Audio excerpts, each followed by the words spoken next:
أعوذ بالله من الشيطان الرجيم. بسم الله الرحمن الرحيم.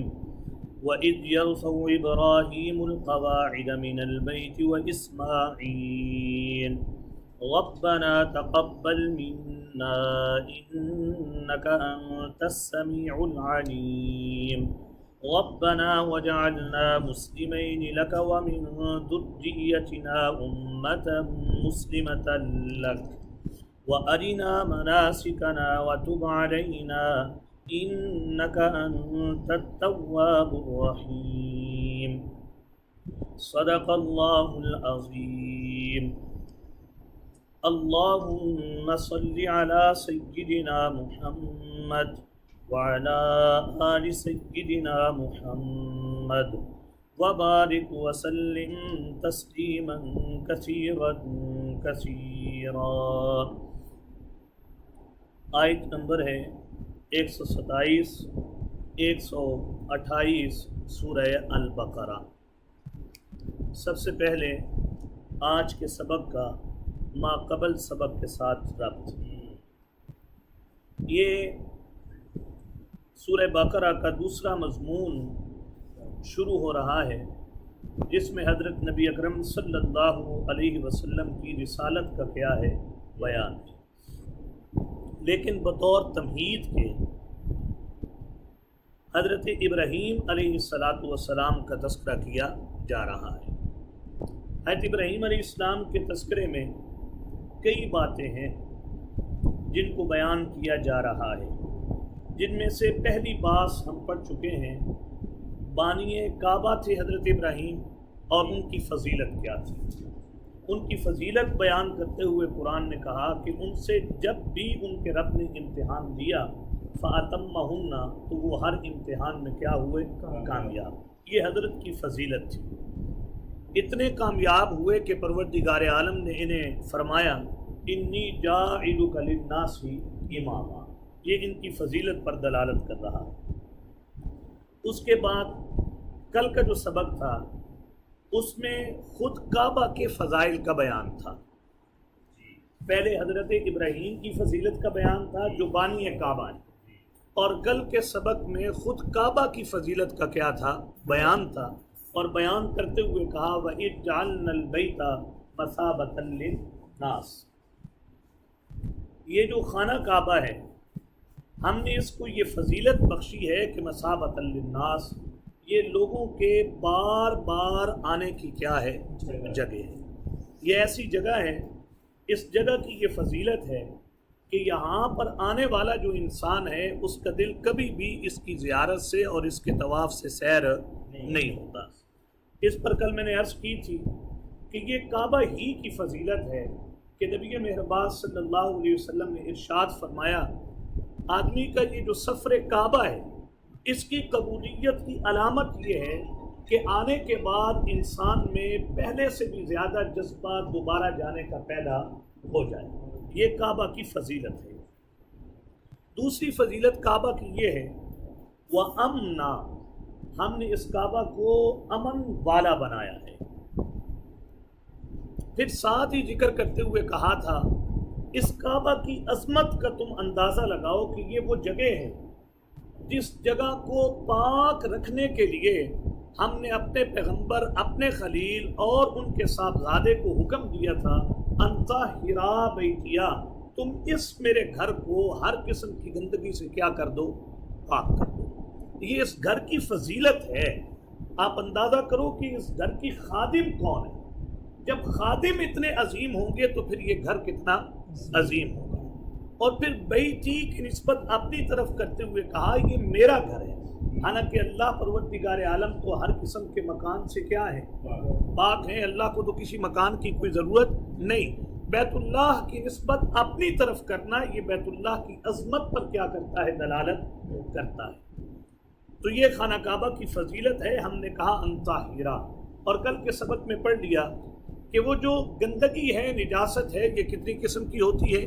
2 قسم کی. ایک ظاہری گندگی اور ایک باطنی گندگی.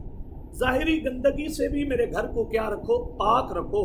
جیسے نبی علیہ الصلوۃ والسلام نے ہمیں بھی حکم دیا کہ جب مسجد میں آؤ تو تمہارے بدن کے اندر سے اسمیل نہیں ہونی چاہیے، اور پھر تمہارے منہ کے اندر سے لہسن پیاز ان چیزوں کی اسمیل بھی آنی نہیں چاہیے۔ اللہ کے گھر ہیں، انطہرا، تم ان گھروں کو ظاہری گندگی سے بھی کیا رکھو؟ پاک رکھو، باطنی گندگیوں سے بھی پاک رکھو۔ یہاں آنے والا مشرک نہیں ہونا چاہیے، یہاں آنے والا منافق نہیں ہونا چاہیے، یہاں آنے والا حاسد نہیں ہونا چاہیے، یہاں آنے والا کینہ پرور ہونا نہیں چاہیے، یہاں آنے والا بدعت کرنے والا نہ ہو۔ انطہرا بیتیا، تم دونوں میرے اس گھر کو ظاہری اور گندگی، وہ جو باطنی گندگی ہے اس سے کیا کر دو؟ پاک کر دو۔ تو یہ بیت اللہ کی فضیلت ہے، سبحان اللہ، کہ جس کو پاک کرنے کے لیے، صاف کرنے کے لیے ہم اپنے ابراہیم اور اپنے اسماعیل کو کیا دے رہے ہیں؟ حکم دے رہے ہیں۔ پھر اس کے بعد اسی کعبہ کی فضیلت کے بارے میں تھا کہ بھائی یہ اتنی فضیلت کی جگہ ہے کہ حضرت ابراہیم علیہ السلام نے اس جگہ کے بارے میں کچھ دعائیں کی تھی، اور ہم نے حضرت کی ان دعاؤں کو کیا کر دیا؟ پورا کر کے اس جگہ کو فضیلت بخش دی۔ اور وہ دعائیں کون سی تھی؟ ھذا بلد، اللہ اکبر، یہ وہ جب منظر انسان کے پیچھے وہ سارا جو کل میں نے عرض کیا تھا کہ حضرت ابراہیم چلے، بیوی بچے پیچھے سے کیا کرتے تھے؟ بلاتے تھے، متوجہ نہیں ہوتے تھے، کہاں وادی غیر ذی زرع میں آپ ہمیں چھوڑ کر جا رہے ہیں؟ تو حضرت متوجہ نہیں ہوئے۔ آخر بیوی سمجھ گئی، کہا اللہ کا حکم ہے، تو فرمایا اللہ کا کیا ہے؟ حکم ہے۔ بس ایک پہاڑ کے دامن میں جیسے آئے اور بیوی اور بچہ وہ آنکھوں سے اوجل ہوا، اللہ اکبر، اسی وادی غیر ذی زرع کے بارے میں اللہ کے پیغمبر نے دعا کرتے ہوئے کہا، رب اجعل ھذا بلدا آمنا، اللہ میری دعا یہ ہے اس جگہ کو تو شہر بنا دے، اس جگہ کو کیا بنا دے؟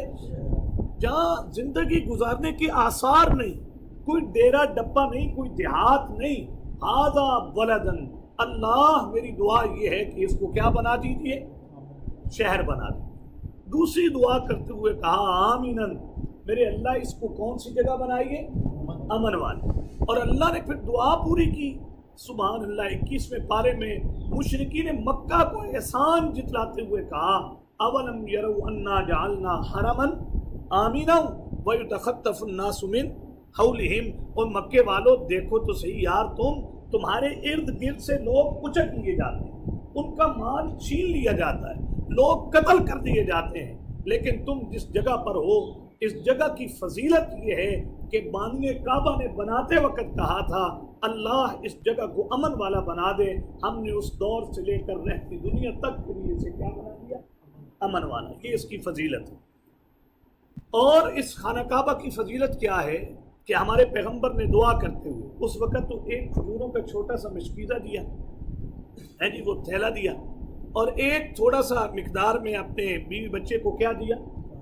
اب دیکھیں نا، مانگنا کسے کہتے ہیں؟ اللہ سے، ہے نا۔ جیسے حضور صلی اللہ علیہ وسلم نے فرمایا ایک آدمی جنت مانگ رہا تھا، تو آپ نے فرمایا یار تو کیا مانگ رہا ہے؟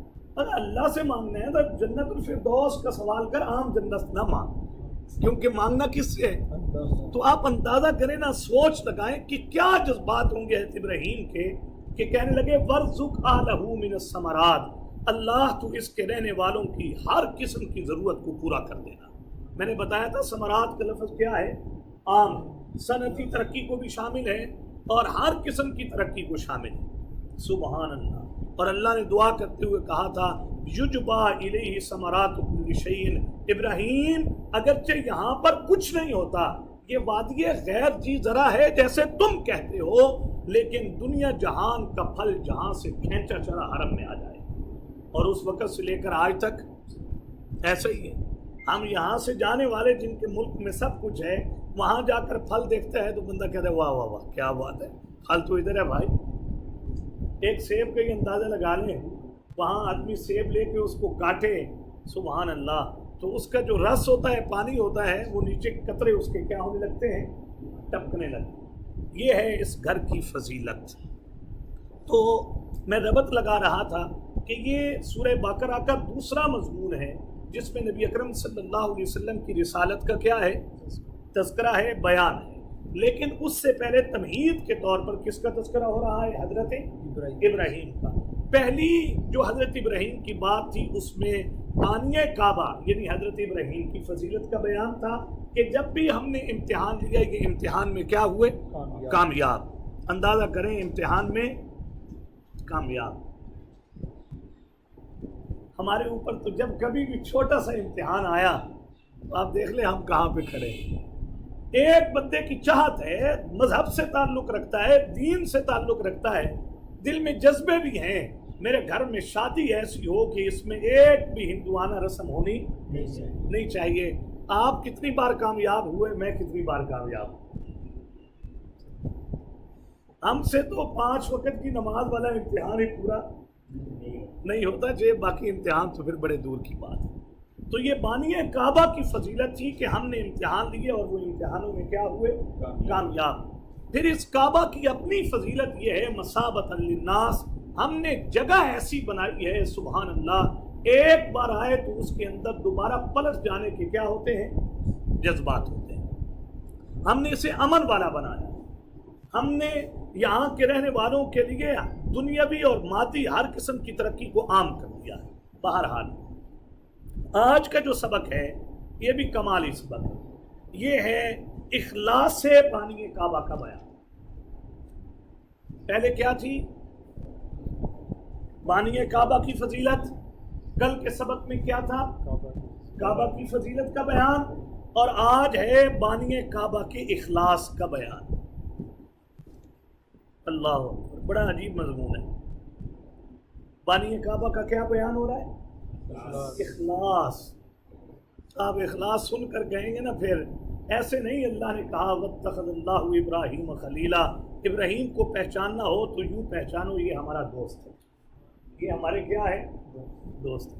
اب اخلاص دیکھیے، وَإِذْ يَرْفَعُ إِبْرَاهِيمُ الْقَوَاعِدَ، وہ وقت یاد کرنے کے قابل ہے جب اٹھا رہے تھے ابراہیم بنیادیں من البیت، بیت اللہ، بیت اللہ کی بنیادیں کیا کر رہے تھے؟